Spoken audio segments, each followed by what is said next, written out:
Hello friends, welcome to my YouTube channel.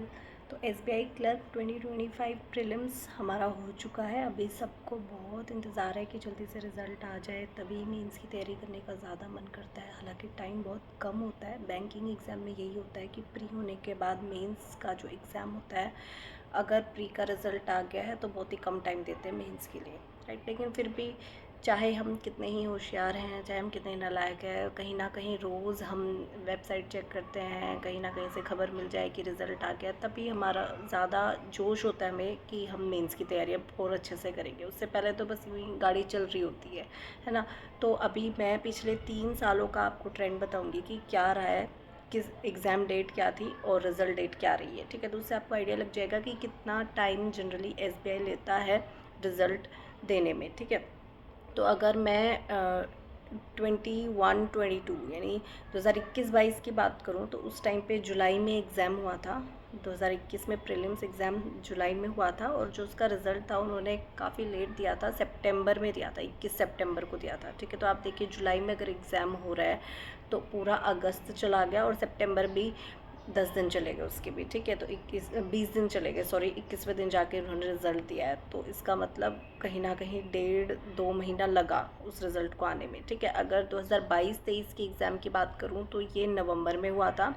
12, 19, 20, 25 नवंबर को ये exams थे और जो रिज़ल्ट दिया था वो 2 जनवरी को दिया था, ठीक है। तो अब आप देखिए, नवंबर में अगर एग्ज़ाम कंडक्ट कराए हैं उन्होंने तो पूरा दिसंबर चला गया और फिर जनवरी के शुरू में ही उन्होंने रिज़ल्ट दे दिया। तो लगभग वही 1 महीना यहाँ पे हम मान लेते हैं कि 1 सवा महीना यहाँ पे लगा, ठीक है। अब 2023-24 यानी कि पिछले साल की अगर मैं बात करूँ तो जो एग्ज़ाम डेट थी वो 5 से 12 जनवरी थी, ठीक है।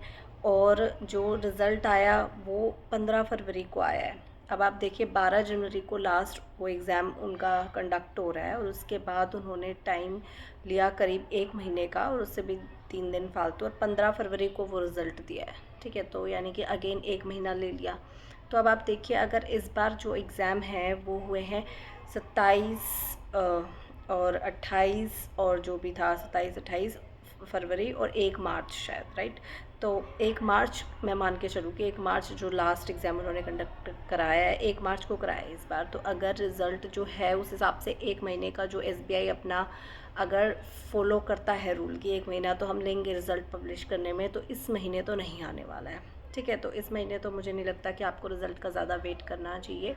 बाय चांस आ गया तो बहुत अच्छी बात है, फिर हम बहुत अच्छे तरीके से मेंस की तैयारी कर सकते हैं। लेकिन अगर ट्रेंड को देखा जाए तो 1 महीना तो लेते ही लेते हैं। तो 1 मार्च को अगर लास्ट इन्होंने एग्ज़ाम कंडक्ट कराया है तो इसका मतलब 1 अप्रैल से पहले तो रिज़ल्ट आएगा नहीं, ठीक है। 1 अप्रैल के बाद, तो उस हिसाब से अगर मैं प्रिडिक्ट करूँ तो अप्रैल के फर्स्ट वीक में कहीं ना कहीं, वो भी फर्स्ट वीक के एंडिंग में कहीं ना कहीं हमें रिज़ल्ट देखने को मिल सकता है, ऐसा मुझे लग रहा है। बाकी हो सकता है कभी थोड़ा बहुत जल्दी आगे पीछे तो देखो चीज़ें हो ही जाती हैं, लेकिन अगर मान के चले तो अप्रैल के फर्स्ट वीक में, ठीक है। फर्स्ट वीक के भी मुझे ऐसा लगता है कि शायद कहीं ना कहीं 5 से 10 अप्रैल के बीच में आएगा, ऐसा मुझे लग रहा है, ठीक है। तो ठीक है, अब रिज़ल्ट तो भाई जब आएगा तब आएगा, उसमें तो हम क्या ही कर सकते हैं। हमारा काम है कि हम अच्छे से तैयारी करें। प्रीलिम्स हमारा हो चुका है, कहीं ना कहीं हमें इंट्यूशंस आ जाती हैं कि हमारा क्लियर होगा या नहीं होगा। कई बच्चे होते हैं थोड़े से डाउट में भी होते हैं। जब मैं शुरू में तैयारी करती थी तो मैं भी कहीं ना कहीं डाउट में रहती थी कि पता नहीं होगा या नहीं होगा, या मैं ऐसे, जब हमारे अटैम्प्ट्स जो होते हैं ना वो बिल्कुल एज पे होते हैं ना, कि कट ऑफ जितनी जा रही है उससे हम 2-4 ऊपर अटैम्प्ट कराए, उसके आसपास अटैम्प्ट कराए, ठीक है। तो मतलब जो प्रीवियस ईयर का हम अंदाज़ा लेके चलते हैं, ठीक है। तो उतना अगर हम देखते हैं तो फिर कहीं ना कहीं क्या होता है कि तब बहुत ज़्यादा रिज़ल्ट का इंतज़ार रहता है, तब ज़्यादा रहता है कि शायद क्लियर हो जाए, क्योंकि नहीं होगा तो लगता है कि यार क्यों ही पढ़ना, है ना। और अगर हो गया तो लगता है कि हाँ फिर पढ़ेंगे। होता ही है, शुरू शुरू में तैयारी शुरू करें, सबके साथ होता है, सबका यही माइंड सेट होता है ना, कि अगर क्लियर होगा तो ही तैयारी करें यार, वरना क्यों इतने एफर्ट लगाने, जबकि करना है सबको वही। कई सारे बैंक एग्जाम निकलेंगे, सिलेबस वही है, सब कुछ वही है, लेकिन फिर भी नहीं करता वही मन पढ़ने का जनरली, मेरा तो, ठीक है। जो मेरे जैसे बच्चे हैं वो रिलेट कर सकते हैं। तो अभी अगर आप लोग अटैम्प्ट्स जो हैं बिल्कुल एज पे करके आए हैं कि हो भी सकता है नहीं भी हो सकता है, और अगर आप लोग अभी शुरू ही कर रहे हैं, बिगनर ही है, तो मैं आप लोगों को बोलूँगी कि जब पहली ही बार में हम चीज़ें क्लियर करते हैं ना तो उसका मज़ा ही कुछ और होता है ना। वो मज़ा शायद मुझे तो नहीं मिल पाएगा अब कभी भी, क्योंकि मेरा तो तीसरा अटेम्प्ट होगा एसबीआई क्लर्क। हालांकि मैंने नहीं फिल किया था लेकिन दे नहीं पाई थी किसी वजह से, तो ये नहीं देती हूँ। लेकिन बैंकिंग की मैं तैयारी कर रही हूँ 2 साल से, ठीक है। तो इस हिसाब से अगर आप लोग अभी शुरू कर रहे हैं तो ठीक है भाई, रिज़ल्ट आपका चाहे ये पॉजिटिव रहे चाहे नेगेटिव रहे, लेकिन आप लोग तो पढ़िए, ठीक है। आप लोग उस मज़े को मिस मत करना कि पहली बार में ही जो सिलेक्शन जब हम देखते हैं, चाहे किसी में भी हो, चाहे एसबीआई क्लर्क में हो, चाहे आरआरबी क्लर्क भी हो, कुछ भी हो, आईबीपीएस क्लर्क भी हो, सब पढ़े हैं अभी तो इस साल में, है ना। तो आप लोग तो भाई अच्छे से तैयारी शुरू कर दीजिए, भूल जाइए रिज़ल्ट जो रहेगा, जो होगा सो होगा, ठीक है। और जो लोग ऑलरेडी तैयारी में लगे हुए हैं, जिनको काफ़ी कुछ आता है, वो लोग अपना धीरे धीरे भाई करते रहिए, ठीक है। मेंस का यूँ एग्जैक्ट मैं ये नहीं कहूँगी कि मॉक लगाने शुरू कर दो, मेंस का रोज़ एक मॉक लगाओ, रोज़ तैयारी करो, ठीक है। लेकिन आप लोग अपने आप को उस लेवल पे तैयार कीजिए ताकि आप लोग कुछ भी करें, कोई भी क्वेश्चन पेपर आपके सामने हो, अगेन मैं वही सेम बात कि कोई भी क्वेश्चन पेपर आपके सामने हो, आप उसको सॉल्व करने के कैपेबल हो, उस लेवल पे सिर्फ आप अपनी तैयारी ले आइए, ठीक है। भले ही वो आप मॉक मत दीजिए, आप सिर्फ क्वेश्चंस प्रैक्टिस कीजिए, चाहे कोई सोर्स फॉलो करिए, चाहे चलते फिरते यूट्यूब पे कोई वीडियो देख ली, ठीक है। सिर्फ आप अपनी तैयारी को उस लेवल पे ले आइए। मुझे ऐसा लगता है कि अभी के लिए इतना सफिशिएंट रहेगा, अगर आपको लगता है कि प्रीलिम्स आपका निकल जाने वाला है, ठीक है। क्योंकि वही है कि मेंस में तो भाई थोड़ा बहुत तो लक चाहिए होता है, इतने एग्ज़ाम्स दे लिए तो ऐसा फील तो आ ही जाता है कि लक तो कहीं ना कहीं चाहिए होता है यार।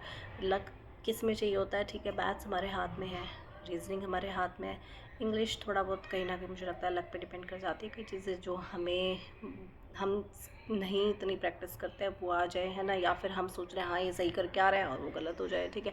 लेकिन जीके तो ऐसी चीज़ है भाई, जीए ऐसी चीज़ है कि करंट अफेयर्स जो हमने पढ़े वो कई बार नहीं आते। मेरे साथ तो बहुत गंदे गंदे एक्सपीरियंस रहे हैं, और कई बार आ भी जाते हैं लेकिन तब हम रिवाइज़ नहीं करते हैं ना, ऐसे भी हो जाता है। तो ठीक है, कहीं ना कहीं सिलेक्शन तो देखिए भगवान के हाथ में है। आप सिर्फ इतना कर सकते हैं कि आप तैयारी कर सकते हैं अपनी तरफ से, जो होगा देखा जाएगा। बी पॉजिटिव, रिज़ल्ट चाहे कुछ भी हो, आप तैयारी में लगे रहिए। मेरा तो एक ही रूल है, जब तक गवर्नमेंट ने हमें एलिजिबल कर रखा है कि इतनी एज तक पेपर दिया जा सकता है, तो ठीक है यार, फिर क्या ही सोचना, देते जाओ देते जाओ देते जाओ। नहीं हुआ तो फिर ऑप्शन बी कुछ सोचेंगे, है ना, कि कुछ नहीं, ये नहीं तो कुछ और करेंगे। तो फिलहाल आप भी यही माइंडसेट रखिए कि ये नहीं तो कुछ और, हार नहीं माननी है। जब तक उम्र है तब तक ठीक है, देते जाओ देते जाओ देते जाओ, है ना। बाकी बहुत अच्छा लगेगा अगर आप बिगनर और पहली बार में ही उसको क्लियर कर लेंगे, तो वो तो फीलिंग ही कुछ और होती है ना। तो चलिए आज के लिए बस इतना ही। तो रिज़ल्ट जो है वो अभी इतना वेट मत कीजिए, शायद अप्रैल में आए, ठीक है। चलिए bye bye, take care, thank you.